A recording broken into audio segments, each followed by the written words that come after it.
Good day, friends. Welcome to our pre-full moon garden visualization in Pisces 2025.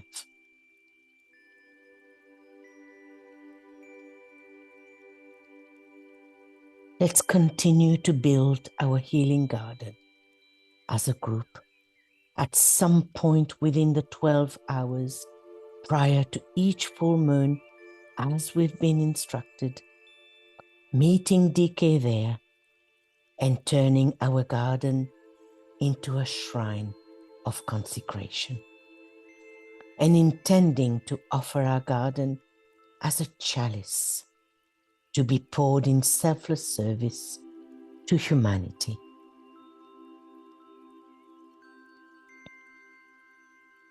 Before we start, let us start with a point of soul focus.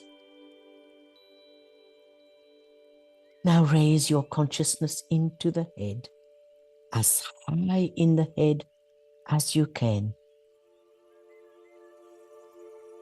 and carry the thought or consciousness upward through the astral body and the mind, then to the soul, by visualizing a lotus fully open, scintillating with light and pulsating like a living heart as a symbol of your soul body.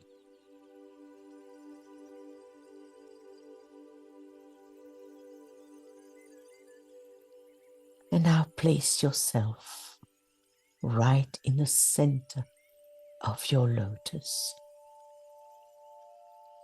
realizing that you, the personality, and you, the soul, are one.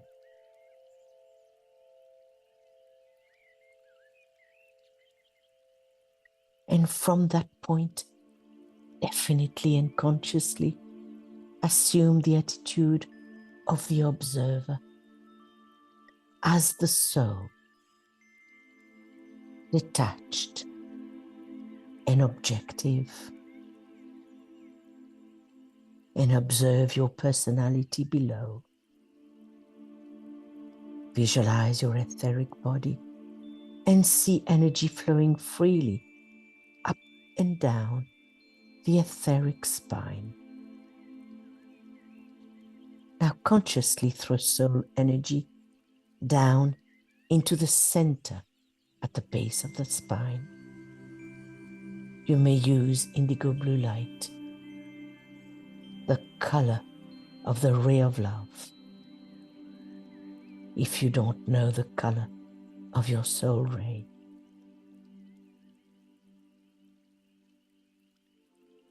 And then in your creative imagination, raise it slowly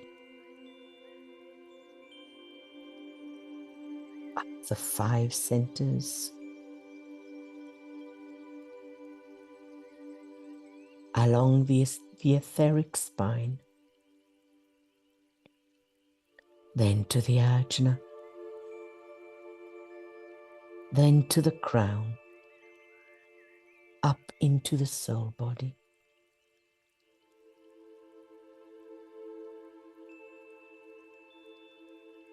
And say the soul mantra with conviction, knowing who you really are. I am the soul. I am light divine. I am will. I am love. I am fixed design. And sound and om as if you were the soul in full expression in the presence of the Master.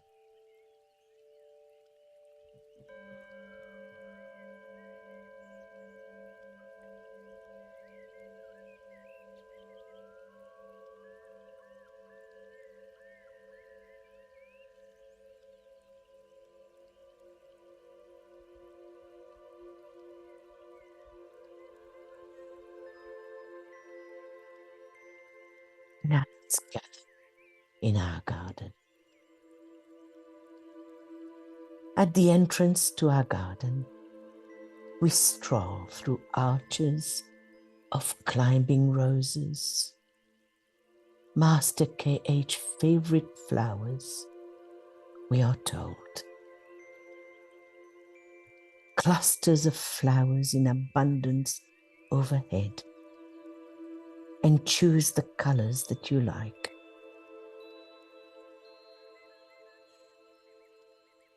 And as you stroll, let the roses gently caress your face and breathe in the delicate aroma of the cascading, colorful roses percolating through the air. Small, lovingly trimmed emerald green bushes line the stony pathway. And in your creative imagination, hear the crunch of the little stones under our feet.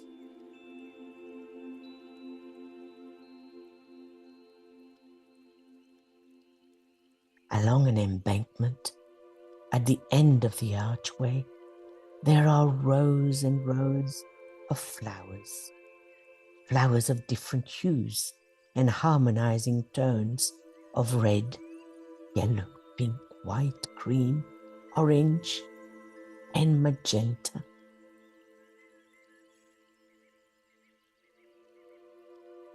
And as we create these rows, we include our own favorite flowers.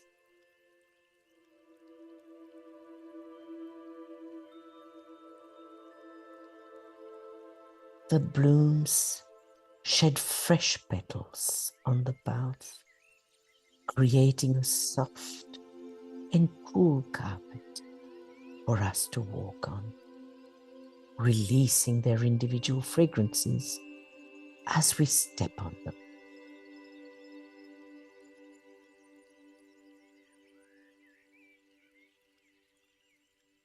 On the opposite side of the embankment, we see right in the middle of our space of harmony a lighthouse, standing tall and strong, shining beams of light in all directions as a symbol of our united group soul. And as we assemble there, quietly, we hear a choir of birds fill the space with their clear and melodious notes, welcoming us to this unique space. A chorus of angelic voices sing a soft tune, accompanied by the sound of harps, beavers gently strumming the chords.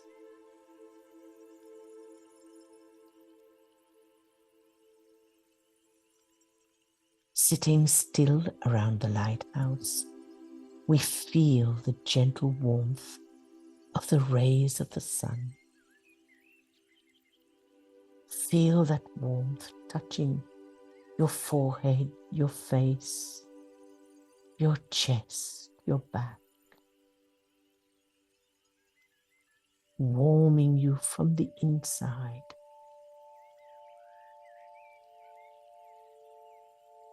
And in the background, the breeze softly swishing through the tall eucalyptus trees, the most advanced trees in the vegetable kingdom, we are told, chants a melodic lullaby. These majestic trees cast their protective shadows on the grass as sunlight peeps through this peaceful garden.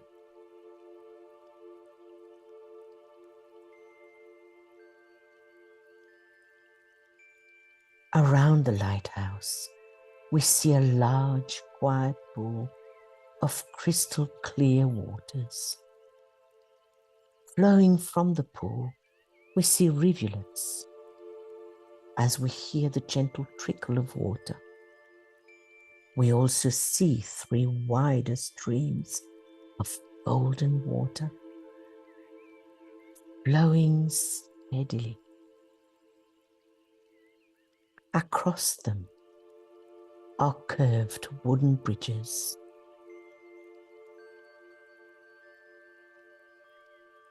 In an area of the pool float lotuses of all colors in all stages of bloom. Some are in full bloom, revealing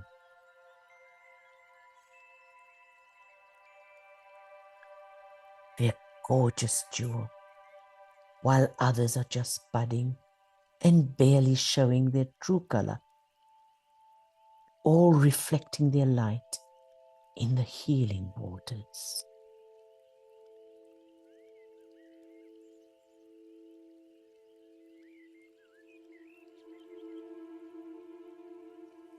Just beyond the pool, a hidden path leads us to a cozy and serene corner. A few chairs or a bench and a small fountain containing supercharged, vitalizing water, perfumed by a single floating lotus, create the perfect spot for an informal sharing of one's difficulties or words of wisdom. Inhale the perfume of the flowers imbuing the air. Everything in this sacred garden quivers with livingness, and invite people whom you know need healing in this spot.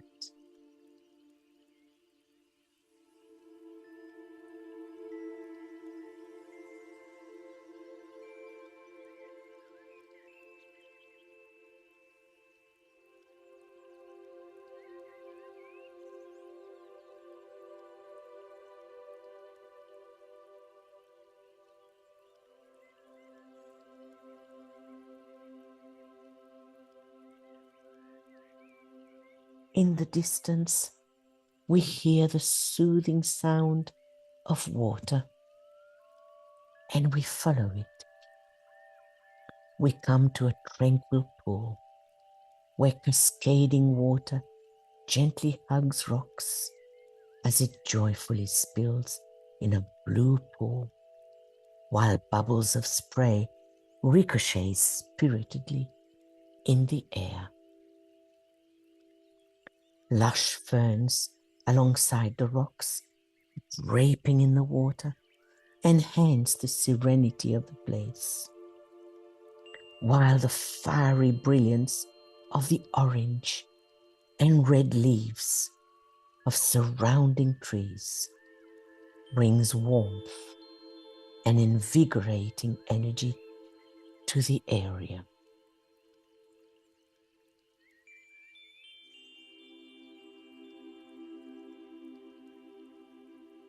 In our mind's eye, we follow a pathway which leads us to flower beds. They are a riot of spring color, reds and creams and yellows and pinks of such vibrancy, winding their way like a gentle living stream among the trees.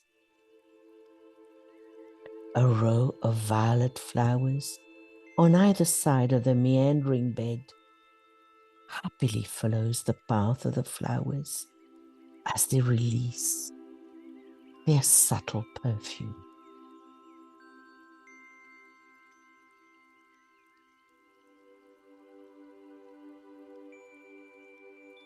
Butterflies flutter through the air with their iridescent wings, attracted by the silent serenade of the blooms. They are like the flowers of the air. Their delicate and fragile wings are like floating petals, catching the light and twinkling like diamonds in the air.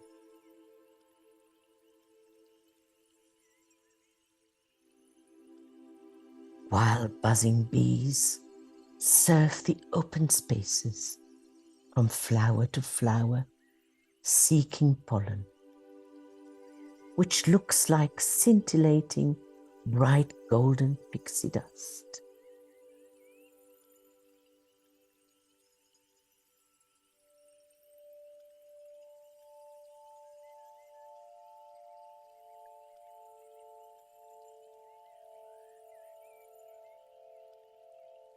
Nearby, the gentle babble of water coming from the fountains reaches our ears. Lush green grass lines a gentle stream like a soft and cool velvety carpet. The air is full of the sweet fragrance of the flowers in full bloom, adorning the fringes of the streams in this tranquil garden, quivering with life.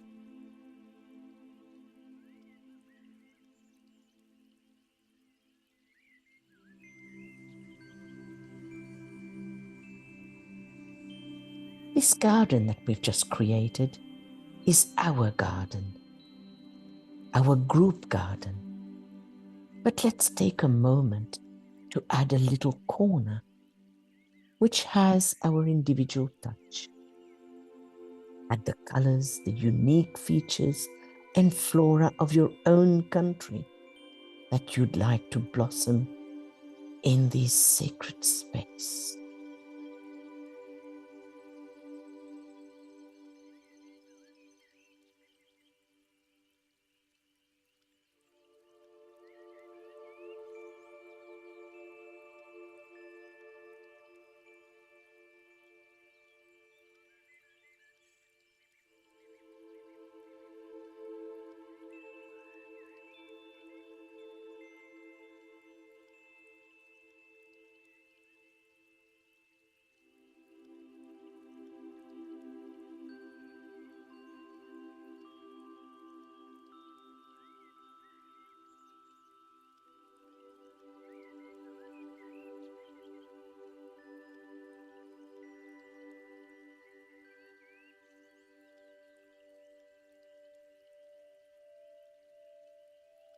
Now let's invite also the presence and cooperation of the healing devas working under the Christ and Master DK.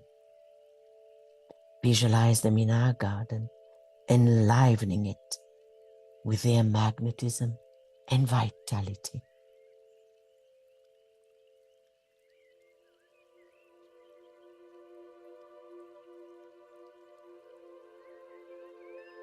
Now sitting quiescent, our hearts beating as one.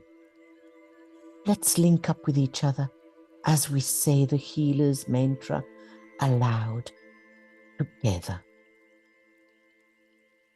With purity of motive, inspired by a loving heart, we offer ourselves for this work of healing, this offer we make as a group and to the ones we seek to heal.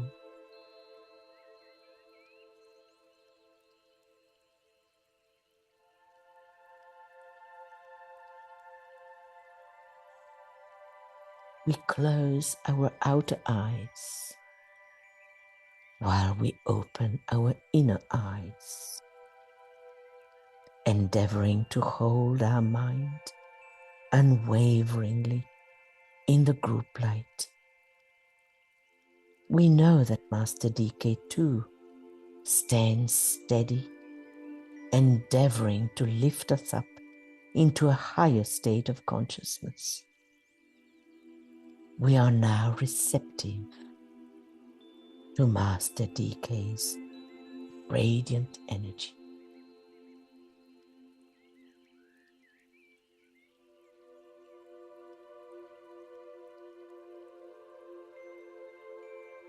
The light of the lighthouse begins to shine brighter and brighter, intensifying gradually. Soon this light begins to take shape, and a definite figure appears. And in our creative imagination, it's that of Master DK.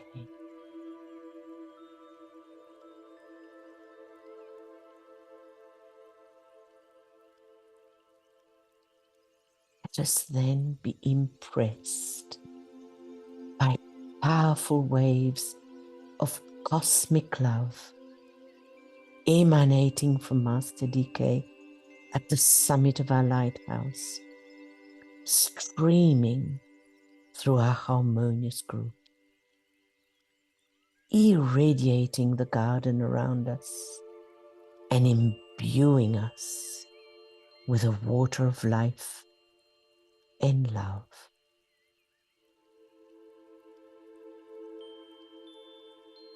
Let's listen intuitively to the Master's words and let them quench our thirst for loving understanding and touch our hearts to release healing and compassion.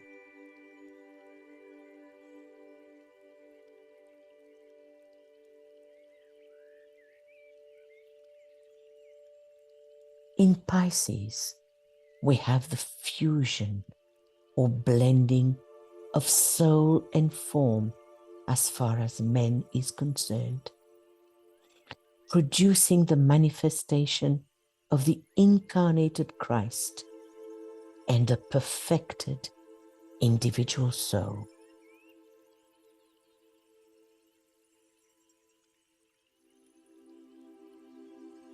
The three keynotes of Pisces are: 1. Bondage or captivity. 2. Renunciation or detachment. And 3. Sacrifice and death.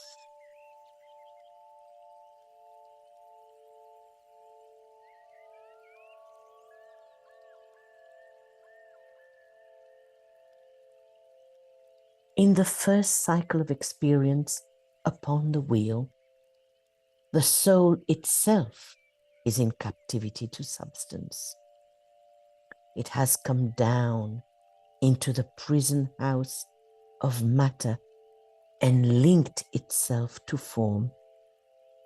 Hence, for the ordinary, average, or undeveloped person, the word is: go forth into matter.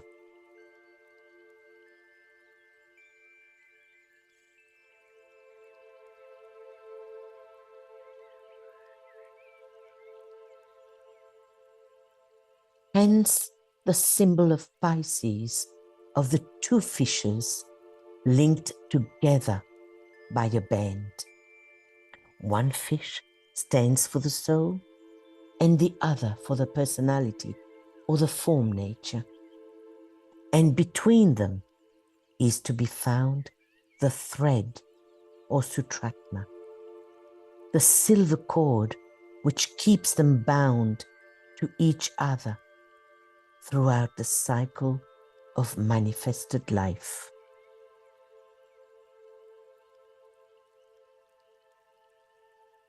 Later, upon the reversed wheel, the personality is brought into captivity by the soul.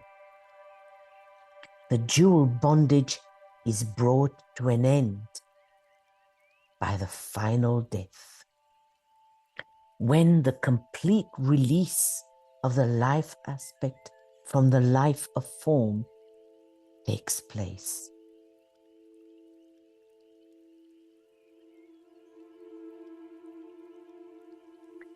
The soul renounces the life and light of the monad,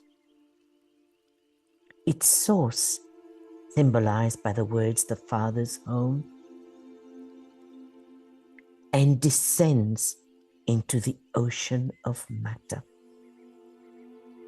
The soul dies occultly by taking a physical form and being immersed in matter.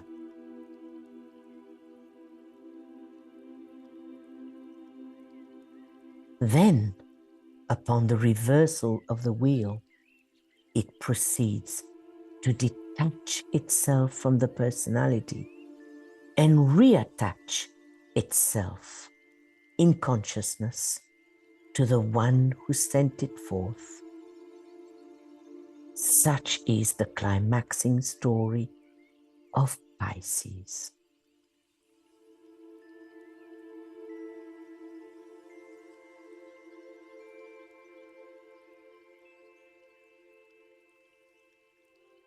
The final stage.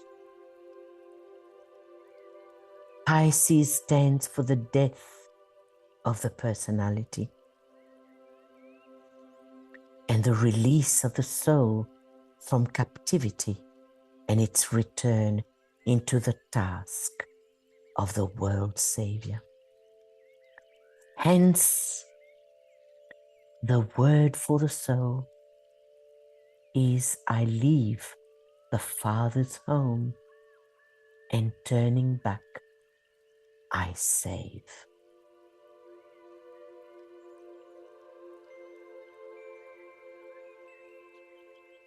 The lords of will and sacrifice come down into manifestation, sacrificing their high position and opportunities upon the higher planes of manifestation in order to redeem matter and raise the lives by which it is informed, the lower creative hierarchies, to the status of themselves.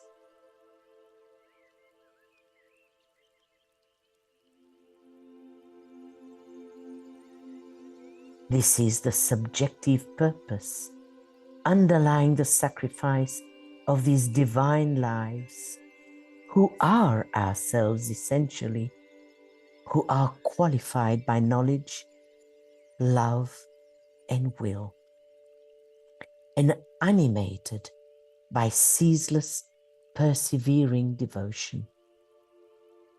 Of this process, all the world's saviors, past, present, and to come, are the manifested symbols and the eternal guarantees.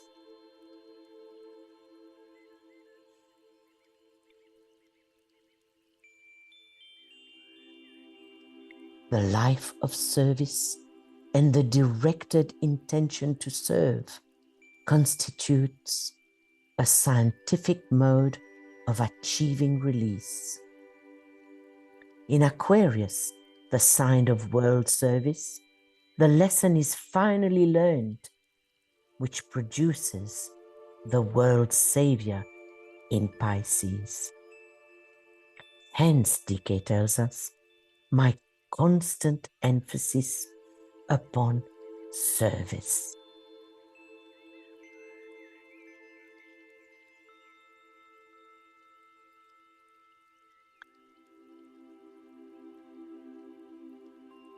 In Pisces, the process of transmutation begins.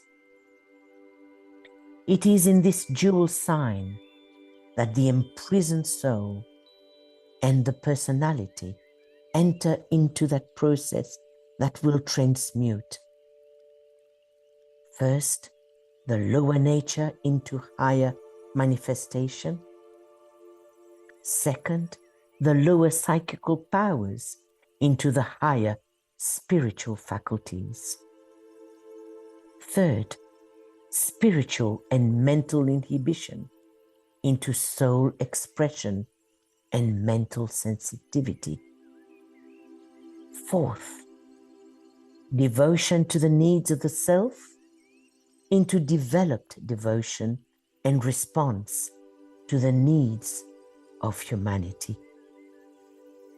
And fifth, attachment to environment and to personality conditions, which is identification with form, into detachment from form, an ability to identify with the soul.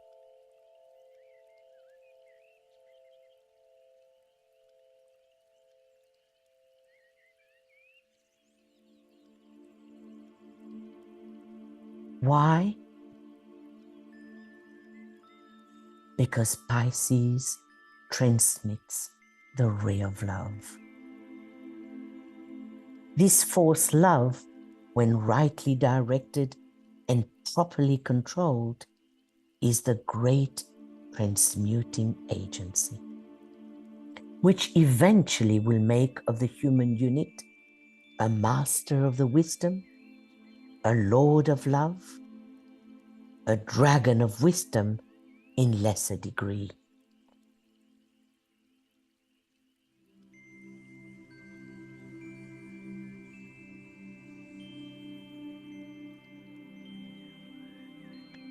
The qualities of Pisces are compassion, healing, service, oneness of soul, group consciousness, and understanding. And love enables the thinker who fully utilizes it to put himself en rapport with the essence of all selves at all stages. A Lord of compassion is one who, by means of touch, feels with, fully comprehends, and realizes the manner in which to heal and correct the inadequacies of the not-self, and thus actively to serve the plan of evolution.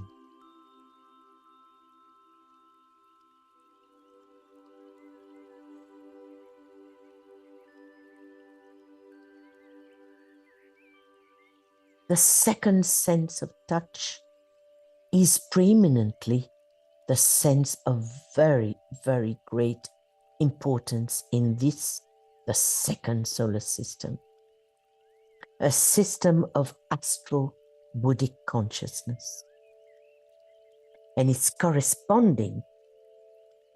correspondences on the higher planes being healing and active service. Two keywords in Pisces: healing and service.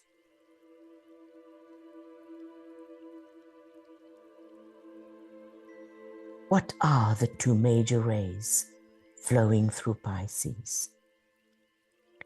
Well, there are two major rays that express themselves through the rulers of Pisces, orthodox and esoteric. The first ray of will or power focused through Pluto as the esoteric ruler, and the second ray of love and wisdom through Jupiter, the exoteric ruler.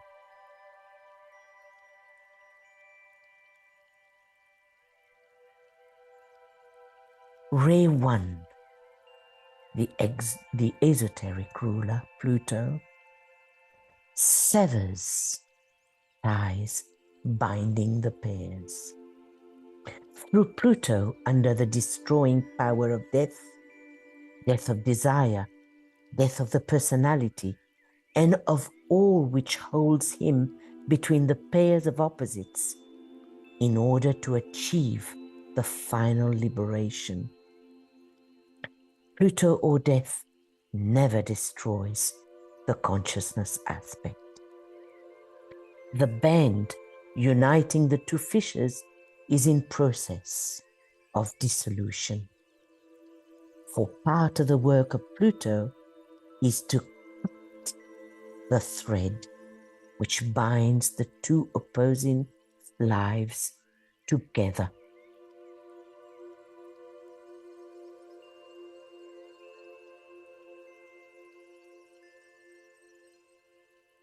It will be apparent how important is and powerful is the sign Pisces. Through its orthodox ruler Jupiter, that force is brought to bear, which brings all together, and in this case relates the two fishes and binds them together in a functional relationship.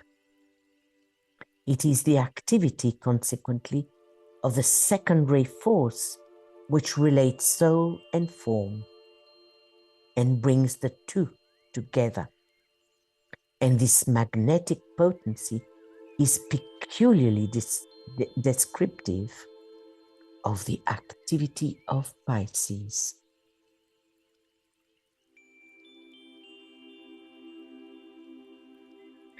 And in connection with a lesser duality found in every human being, that of head and heart, of mind and love, and of will and wisdom, the work of Jupiter is to develop these two qualities and bring them into sympathetic interplay. Eventually, there has to be the complete fusion of love and mind before a world savior can manifest and function efficiently.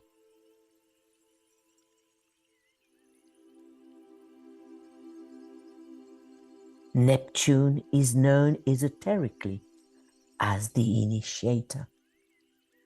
Christ is spoken of as Neptune, who rules the ocean, whose trident and astrological symbol signifies the Trinity in manifestation, and who is the ruler of the Piscean age.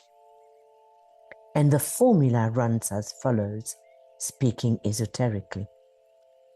The fish goddesses who had leaped from earth, Virgo, to water, Pisces, unitedly give birth to the fish god, Christ, who introduces the water of life into the ocean of substance and thus bring light to the world. Thus does Neptune work.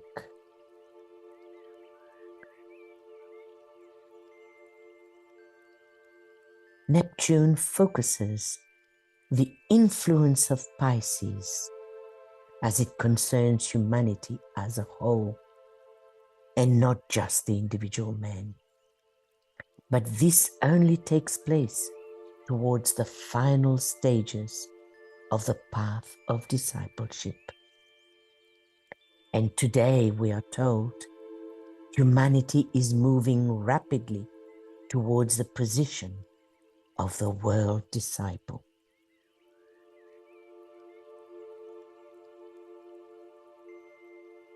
I am the light of the world, said Christ, the world Savior.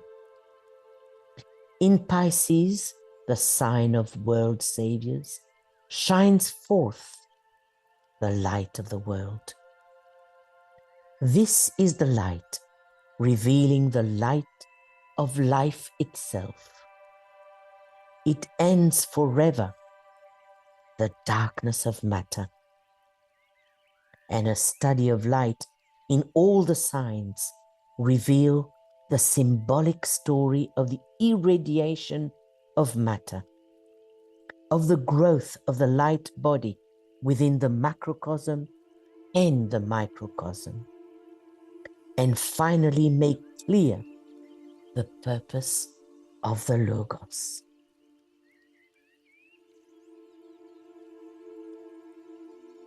In Pisces, the Christ emerges as the world Savior.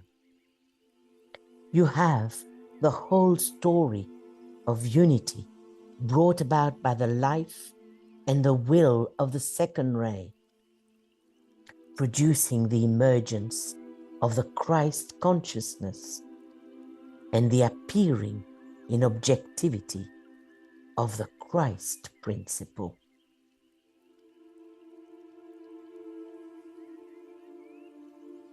The ray of love and wisdom pours through three constellations: Gemini, Virgo, and Pisces. And in Pisces, the work is consummated, and the will of the Father works out through the second ray will as the will to save.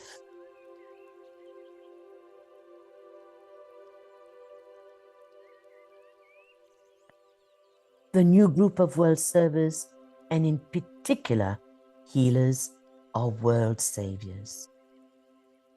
We are told there is emerging a group which will bring salvation to the world, and who will so stimulate and energize the minds and souls of men that the new age will be ushered in by an outpouring of the love, knowledge, and harmony of God Himself, as well as by the reappearance of the Christ. And those on the love aspect of the second ray tread one or other of the various paths, primarily that of the world saviors. They become the divine psychologists and world teachers, and the Christ combined in Himself all these three great traits.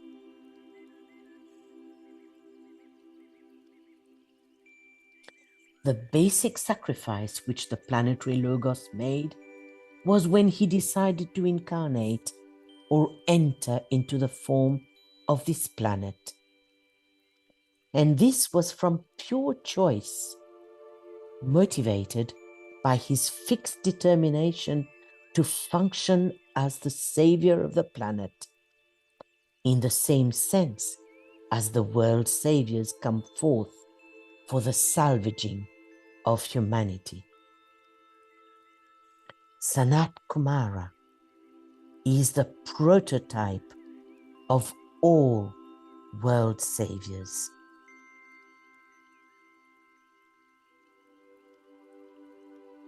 Under this law of sacrifice, Sanat Kumara must turn his back upon the central spiritual sun,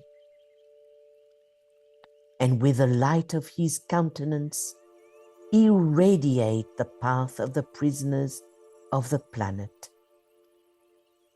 He sentences himself to stay for as long as may be needed, acting as the sun and light of the planet until the day be with us and the night of Pralaya descends upon his finishing task. I leave the Father's home, and turning back, I save, would have been his purpose, his motto.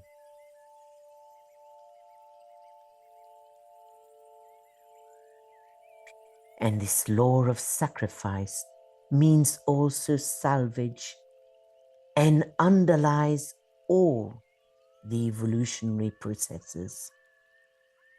This instinctual tendency is the one that itself governs the law of rebirth.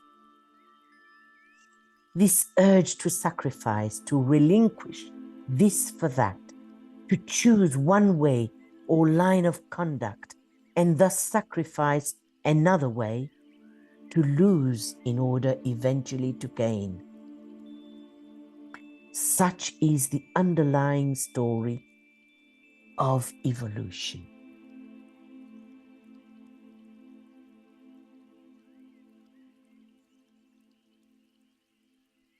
It is the major determining impulse which impelled the soul of God Himself to enter into form life.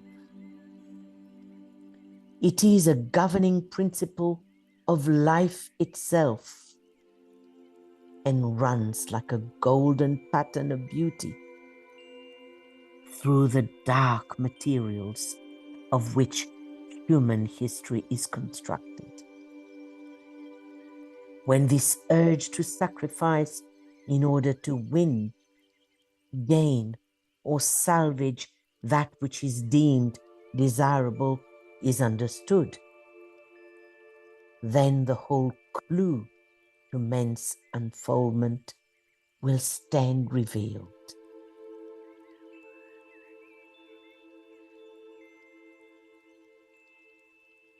So then let's visualize our lighthouse, symbol of our united soul group, standing strong and detached in the middle of our garden. As Master DK at the summit pours the sacrificial, loving Piscean waters of life in the heart of every blade of grass, every flower, every lotus, every tree, and every molecule of water and air of our garden.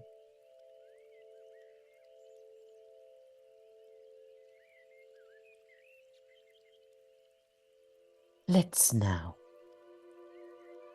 make use of our garden by pouring the healing water of life and love in selfless and joyful service to the race of men.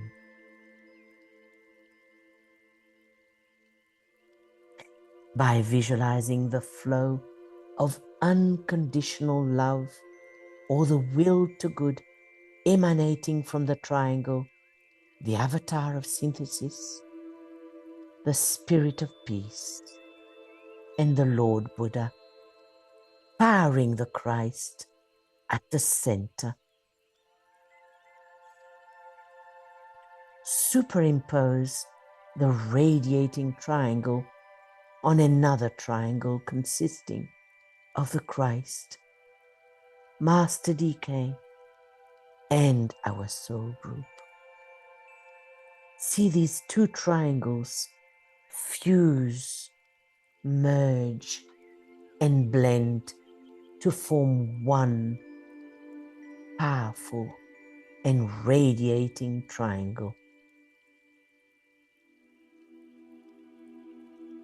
And now let's superimpose these blended triangles on our group chakric triangle as we precipitate these energies and vitalize our group chakric triangle made up of our group crown chakra, our group ajna, and our group alta major.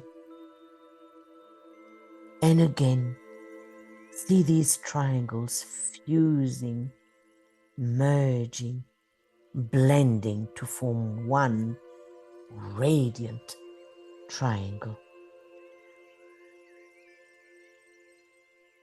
And now directing the dispelling radiance of the will to good via our ajna right eye, left eye triangle, let's place the blended triangle, impressing it over the three planetary centers: triangle, London, Geneva, and New York.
sound a loud Om, carrying the Syrian fiery love of will to good.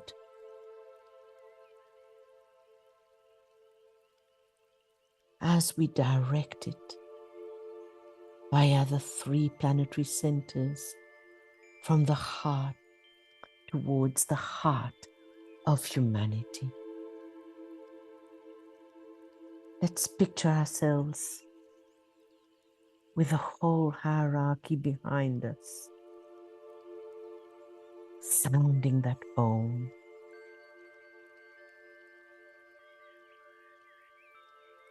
and reaching every heart of our fellow human beings.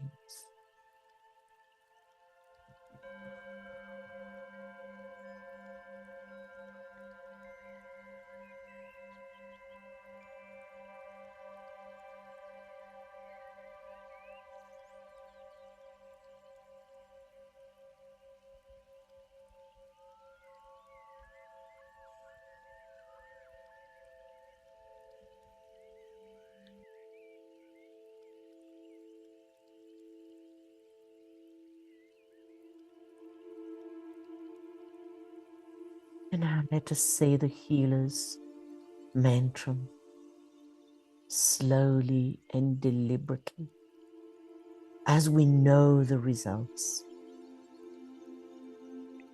May the love of the one soul focused in this group radiate upon you, our fellow man, and permeate every part of your body, healing,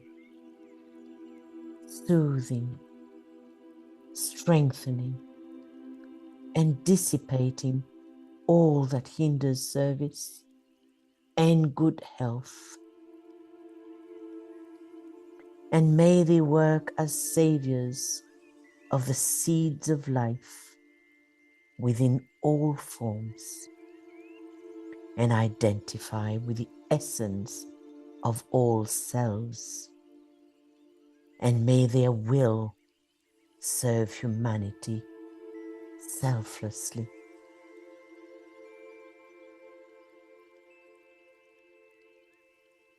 And now, just like Christ does, standing under his great pine tree in his garden at sunset, with hands uplifted in blessing over all those who truly and earnestly seek to aspire. Let's picture a great pine tree in our garden, and let's gather around the Christ, Master DK, and the healing ashram around this pine tree, saying the great invocations together as one united group.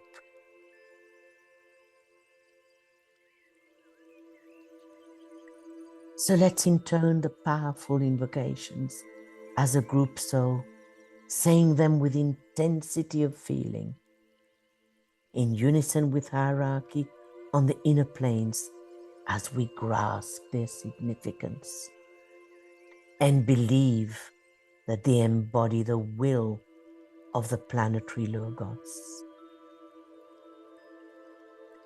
Let the forces of light bring illumination to mankind. Let the spirit of peace be spread abroad. May men of goodwill everywhere meet in a spirit of cooperation. May forgiveness on the part of all men be the keynote at this time. Let power attend the efforts of the great ones, and so let it be, and help us to do our part. Let the Lords of Liberation issue forth. Let them bring succor to the sons of men. Let the rider from the secret place come forth and coming save. Come forth, O Mighty One. Let the souls of men awaken to the light, and may they stand with massed intent. Let the fiat of the Lord go forth.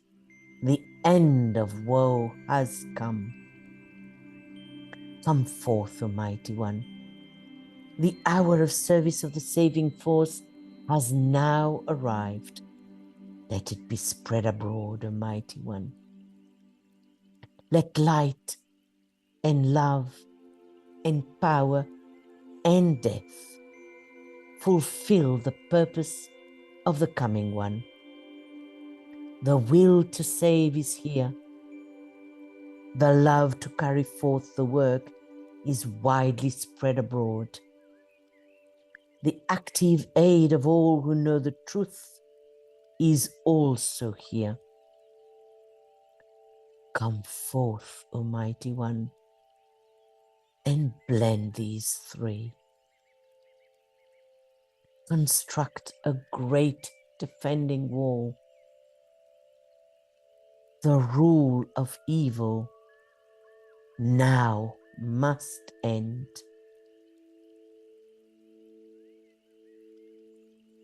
And let's conclude with a third invocation, which Christ uttered himself for the very first time in June 1945. From the point of light within the mind of God, let light stream forth into the minds of men. Let light descend on earth, and visualize a shaft of light coming down on earth as we sound a blue ohm on the note G of love.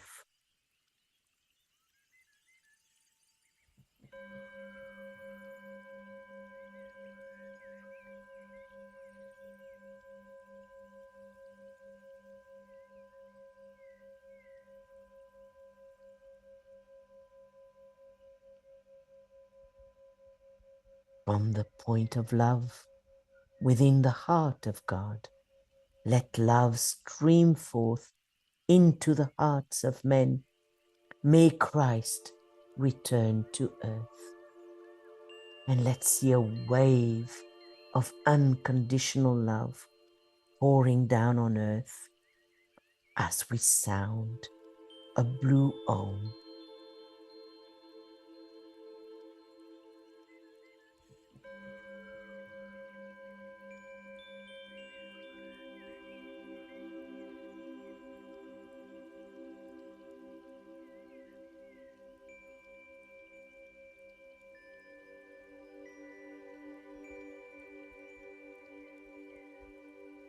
From the center where the will of God is known, let purpose guide the little wills of men, the purpose which the masters know and serve. And let us see a stream of golden light of will to good pouring down on earth as we sound a third blue ohm.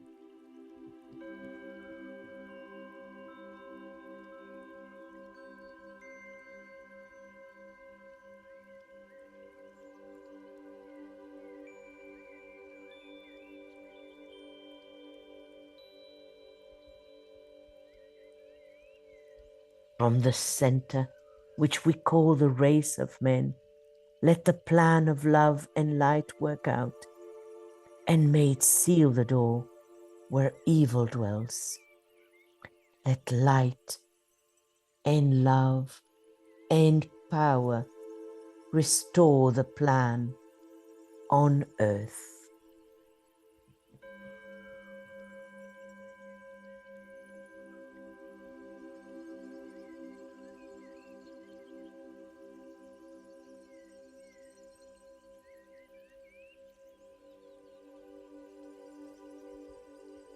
And now raise your clasped hands above the head and say, "And so let it be," and help us to do our part. And bring them down to your forehead and let them rest gently on your heart.